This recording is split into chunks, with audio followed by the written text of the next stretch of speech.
இப்போ ஃபர்ஸ்ட் நம்பரை வந்து இன்புட்டாக வாங்குறதுக்கு என்ன பண்ணணும்னா இந்த h1 டேகு கீழே input placeholder equal to உங்களுக்கு என்ன டெக்ஸ்ட் வேணுமோ அதை கொடுங்க. நான் என்டர் த ஃபர்ஸ்ட் நம்பர் அப்படின்னு கொடுக்க போகிறேன். நான் இதை க்ளோஸ் பண்ணிவிட்டு கண்ட்ரோலைஸ் பண்ணிவிடுவேன். கண்ட்ரோல் R கொடுத்து ரெஃப்ரெஷ் பண்ணுவேன். நம்மளோட அந்த பிளேஸ் ஹோல்டர் இன்புட் வாங்குகிற பிளேஸ் ஹோல்டர் வந்துருச்சு.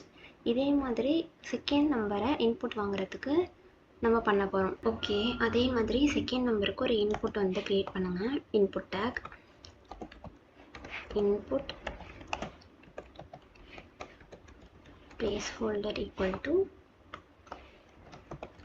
enter the second number.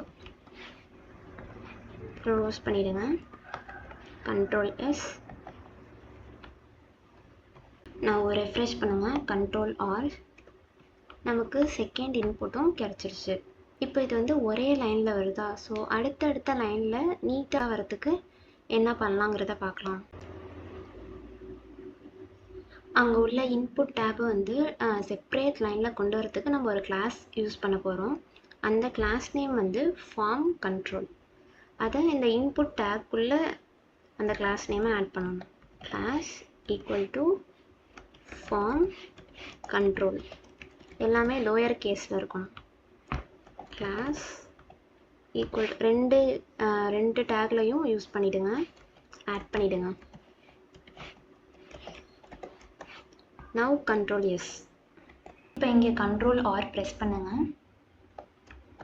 இப்போ செப்ரேட்டாக வந்துருச்சு. இந்த ரெண்டு இன்புட் எலமெண்ட்ஸும் வந்து செப்ரேட்டாக வந்துருச்சு.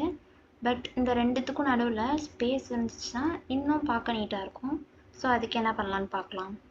ஓகே, இப்போ அந்த ரெண்டு இன்புட் எலமெண்ட்டுக்கும் நடுவில் ஸ்பேஸ் வரத்துக்கு சிம்பிளாக இந்த ரெண்டு இன்புட் டேக் இருக்குல்ல, ரெண்டுத்துக்கும் நடுவில் BR அப்படிங்கிற ஒரு டேகை யூஸ் பண்ணுங்கள்.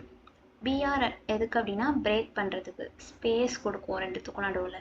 கண்ட்ரோல் எஸ் பண்ணி இப்போ வந்து ரெஃப்ரெஷ் பண்ணி பாருங்கள். இப்போ நம்ம அந்த ரெண்டு இன்புட்க்கும் நடுவில் வந்து ஸ்பேஸ் கிடச்சிருக்கு, பார்க்க நீட்டாக இருக்குது. நெக்ஸ்ட் என்ன பண்ண போகிறோன்னா ஆட், சப், மல்டிப்ளிகேஷன், டிவிஷன் இதுக்கு தனித்தனியாக பட்டன்ஸ் க்ரியேட் பண்ண போகிறோம்.